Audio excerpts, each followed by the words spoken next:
So tonight I just watched the Knicks against the Cavs, and it was pretty much a good game. And in the first quarter, the Knicks they looked rusty. They're struggling to hit their shots to shoot the three ball, and the Cavs they got off to a good start. Donovan Mitchell he played well in the first quarter, but then as the game went on, the Knicks they played good defense. They turned their defense around. They were moving the ball. They were hitting their 3-point shots. And Mitchell Robinson, he came in the game. He gave them energy. He played good defense. And also he was dunking the ball. And also in the third quarter, that's when the Cavs they took control of the game.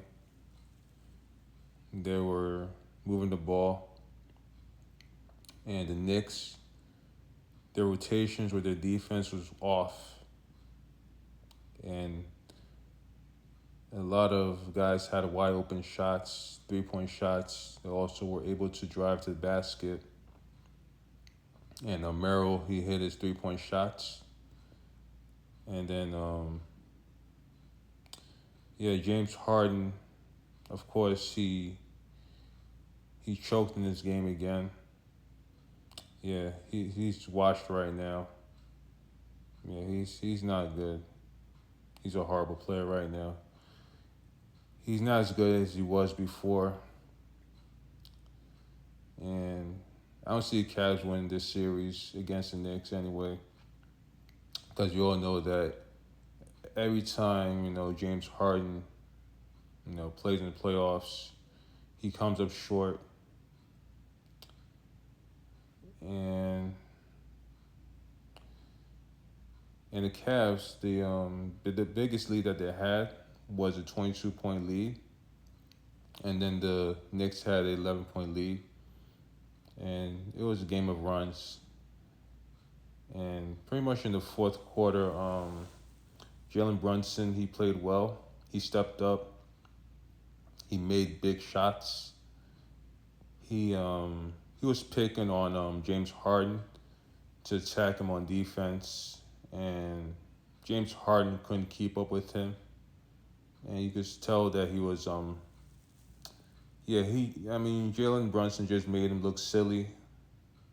Yeah, he made James Harden look silly on the defensive end.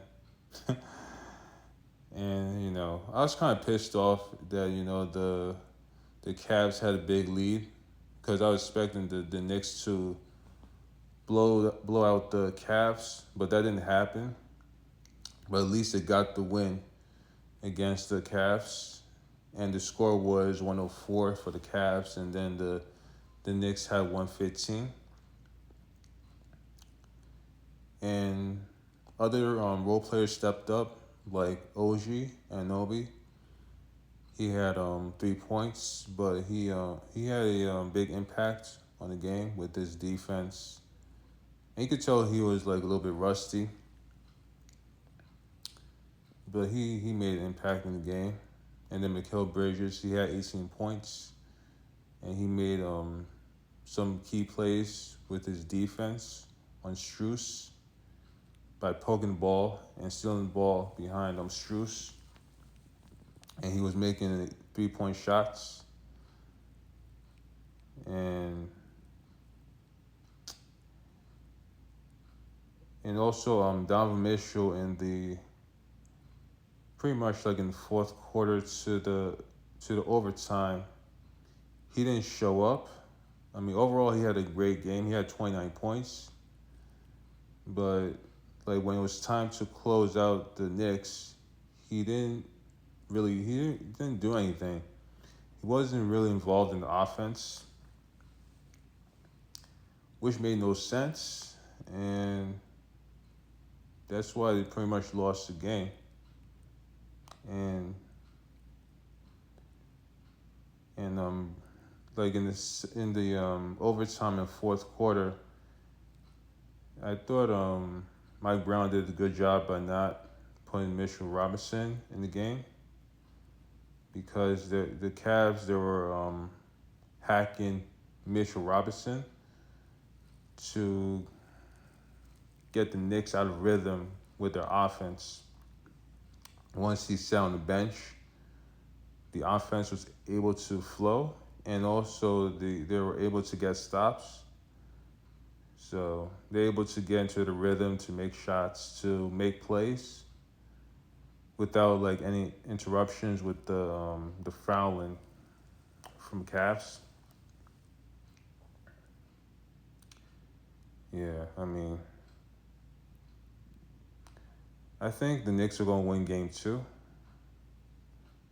and they'll pretty much get into rhythm and get used to playing basketball again. Yeah. And I don't know. It looks like with James Harden and Donovan Mitchell,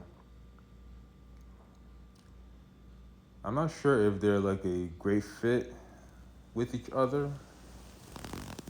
Just based on I watched this first game. I mean, they should have really closed out this game, but yeah, the offense was pretty much out of whack with the Cavs. And like in the beginning of the game, they were turn over the ball, and then like in the second half, they were playing better. They're moving the ball, and Donovan Mitchell he had 6 steals, which was great though, but he didn't have an impact, and he didn't do anything in the overtime. So yeah, so I mean it's a great win by the Knicks. I'm happy that they secured the win, and subscribe to his channel. Comment what you think. Share the video, and have a good night. Bye.